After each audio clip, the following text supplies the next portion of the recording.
Welcome back to our series, Step Into the Water.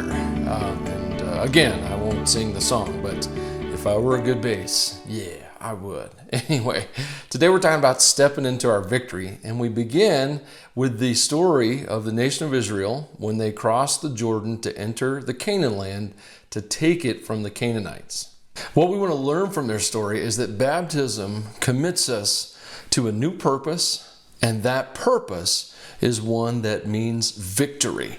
And that, yes, there are battles to fight, but the victory's been won, yet there are still battles to fight. So baptism helps us commit to those battles. See, everyone wants to win. Everyone wants to be a winner. They want to succeed. But very few people are willing to actually do anything.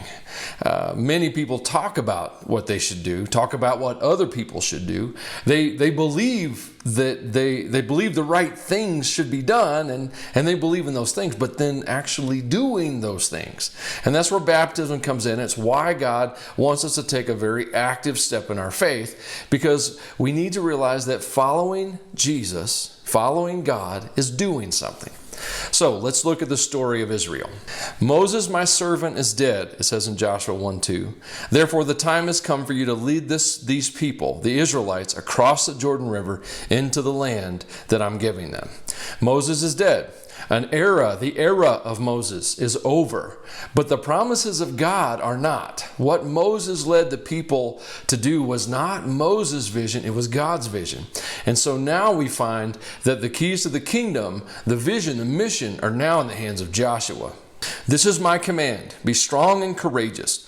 Do not be afraid or discouraged, for the Lord your God is with you wherever you go. Now, the victory promised to Moses has become Joshua's victory. So, as they enter the promised land, we see them in Joshua chapter 3 and 4 go through the Jordan River.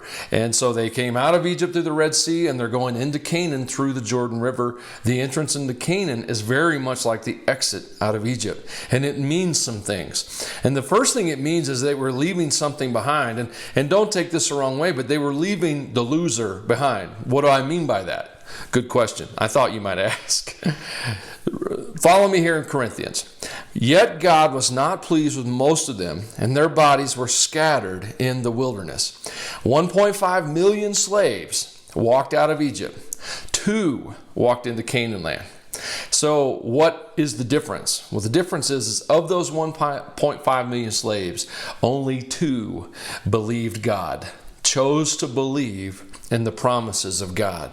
Everyone else, the unbelief, the failure, the idolatry, the sinfulness, all of that stuff was buried in the wilderness. Now, Paul wanted us to learn from that. He taught us in 1 Corinthians 10, 6 through 11, that there are some things we shouldn't do that they did. Their failures were idolatry and craving evil things and engaging in sexual immorality and testing God, or ultimately testing Jesus, is what he said, and grumbling. Things that we're all prone to today. And Paul caps that off with 1 Corinthians 10, verses 13 and 14, where he says, the temptations in your life are no different from what others experience. And God is faithful. He'll not allow the temptation to be more than you can stand. When you're tempted, He will show you a way out so that you can endure.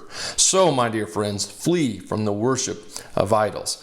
God expects more from us than just going to church and living in defeat and in sin. He expects us to live in victory, because part of baptism is leaving that loser behind. The loser is the one who lost hope, lost victory, lost righteousness, lost everything. And that's the old you. But the old you is over in the act and in the spiritual meaning of baptism. So let the loser go. Leave the loser behind. Baptism teaches us that. It also teaches us to follow the Father. In Joshua 3, when you see the Levitical priests carrying the Ark of the Covenant of the Lord, your God, move out from your positions and follow them. Since you have never traveled this way before, they will guide you. For the nation of Israel, the presence of God was critical. I mean, they were accustomed to it, actually. God stayed with them in the form of a pillar of fire by night, and a pillar of cloud, smoke by day. And so they were used to seeing the presence of God, and that presence was generally centered around the tabernacle and the Ark of the Covenant. So the one generation that died in the wilderness, they're used to basically just walking around the wilderness. The wilderness was kind of like their hometown. Well, now their kids are marching into the Canaan land. They don't know the way. How do you know the way into God's plan? You can't just get a map. You have to follow God there. The priests who were carrying the ark stood in the middle of the river until all the Lord's commands that Moses had given to Joshua were carried out. Meanwhile, the people hurried across the riverbed. I can't imagine what it would have been like to be a priest that day, to be standing in the middle of a river while the entire nation of Israel walked by. But that's exactly what they had to do. It was not only what they had to do, it's kind of what they wanted. I mean, it was what they wanted to do. I mean, this is amazing. They walk out, set their feet in the Jordan River, and then the river begins to part and stack up way upstream, and people are walking across on dry ground. What does that teach us? Well, if you're going to follow God, He's going to lead you into places that are impossible, because it's where the impossible is that miracles happen. He's going to walk you into flooded rivers, so to speak, so that He can do miraculous things in your life and through your life. That's what He's doing in the nation of Israel, and that's what baptism is for us. It's us standing up, making a commitment. I'm going to follow God into the impossible. Just because that's where He's going, that's because He wants me. That's where He wants me to go. And the last thing I want to say about baptism is it's the beginning of winning our battles. The thing about our battles is that they're in front of us. You see, we have the victory. God has won the victory. Jesus won the victory on Calvary. All the victory is won in our lives, but there's still battles. It's like the Canaan land. God had promised them the land. He was going to deal with the giants and the walled cities, but the battles were in front of them. They still had to be fought.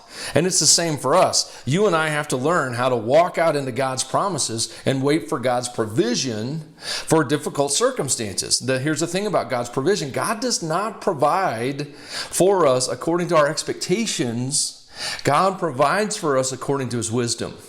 And His wisdom is something that's beyond our grasp, according to Romans chapter 11. And so we need to understand that God will provide, and we can't even know how He might provide because He is so much greater than we are.